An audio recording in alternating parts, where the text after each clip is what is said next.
Assalamualaikum warahmatullahi wabarakatuh.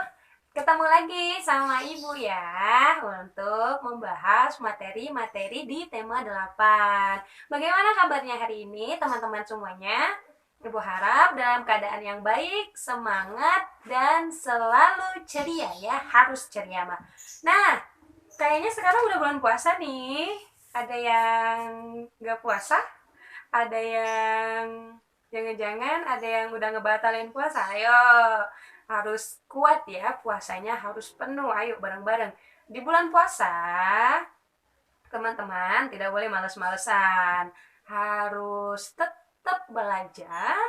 Paling penting kita harus tetap belajar. Bantu orang tua di rumah. Jangan lupa sholatnya, tarawihnya.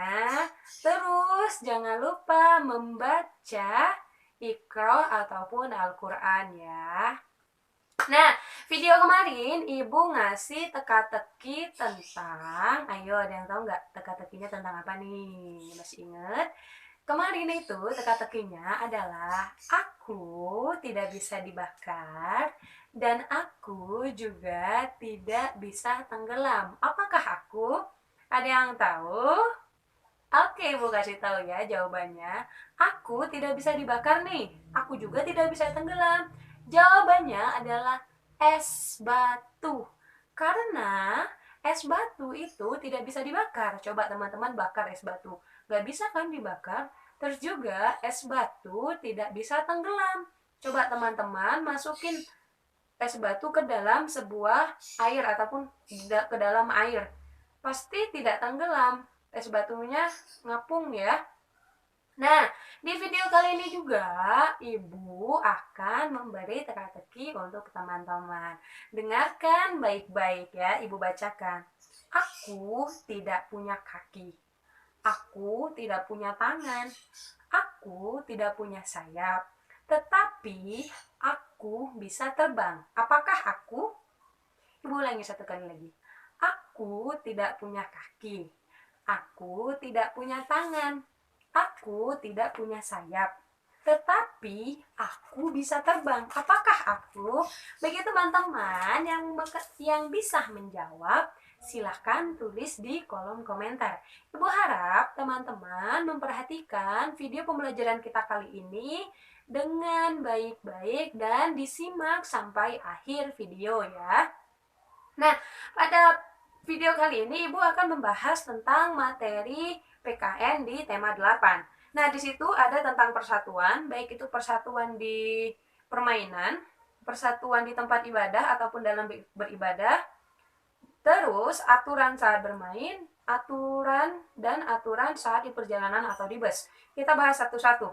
Yang pertama, persatuan. Teman-teman sudah tahu sebagai rakyat Indonesia kita harus menjaga persatuan.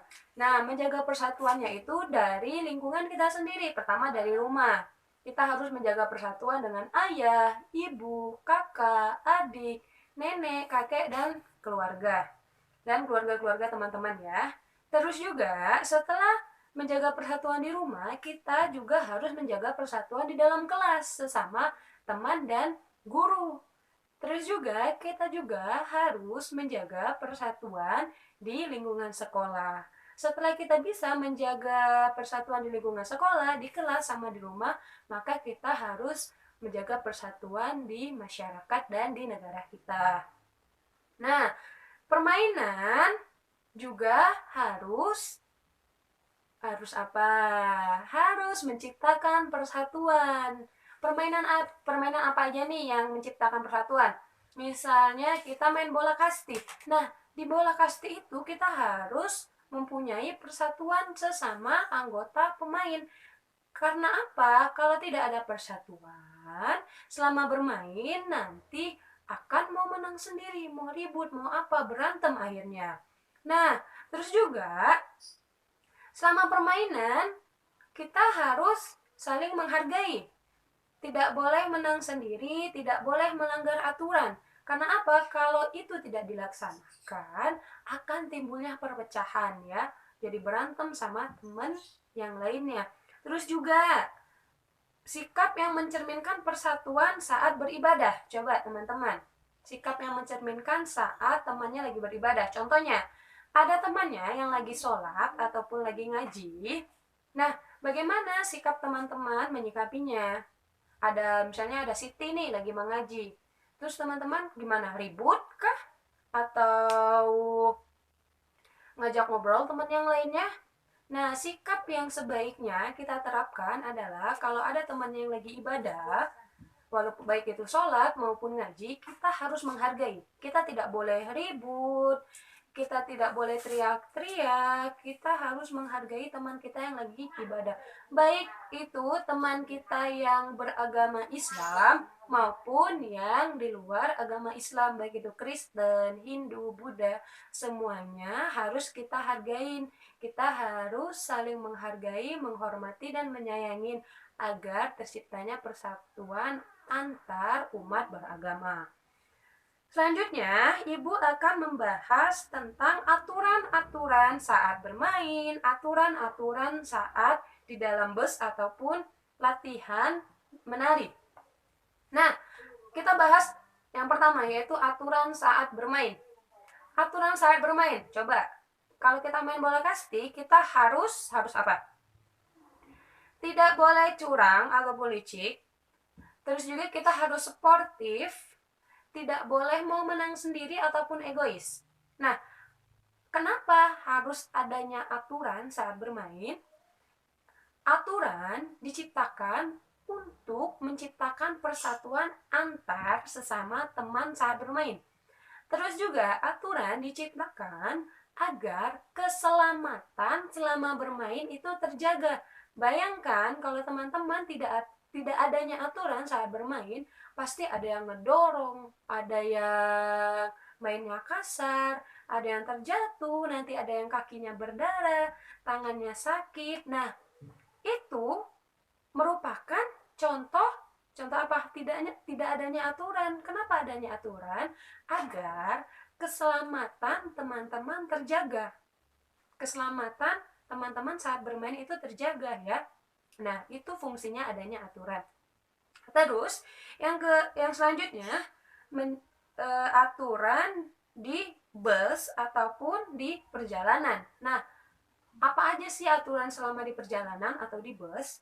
Satu, teman-teman wajib banget ataupun tidak boleh banget, bukan wajib ya, tidak boleh banget melakukan tangannya, misalnya tangannya dikeluarin ke jendela.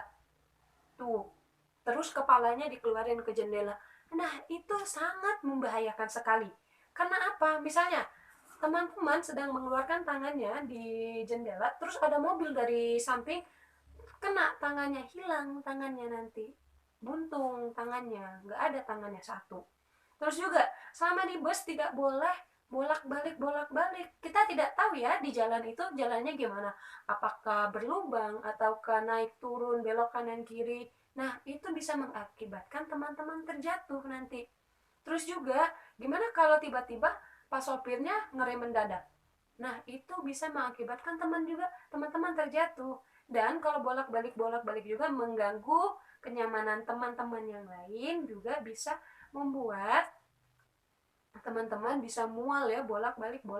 Nah, kenapa adanya aturan di dalam bus ataupun di dalam selama perjalanan itu agar keselamatan teman-teman terjaga.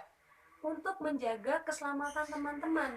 Coba bayangin kalau tidak adanya aturan. Wah, bahaya.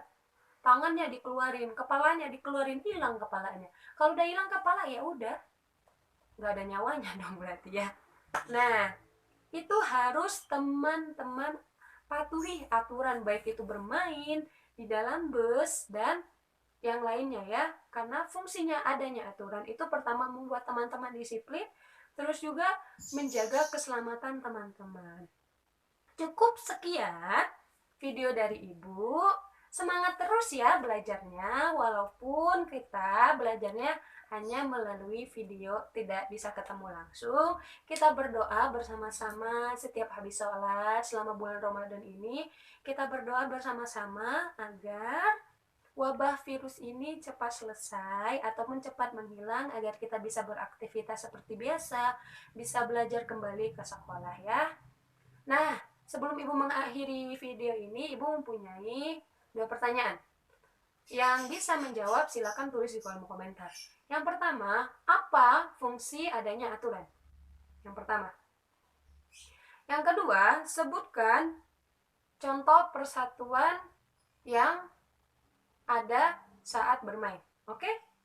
Cukup sekian video dari Ibu. Jangan lupa like, share, dan komen-komen. Oke? Dadah. Assalamualaikum warahmatullahi wabarakatuh.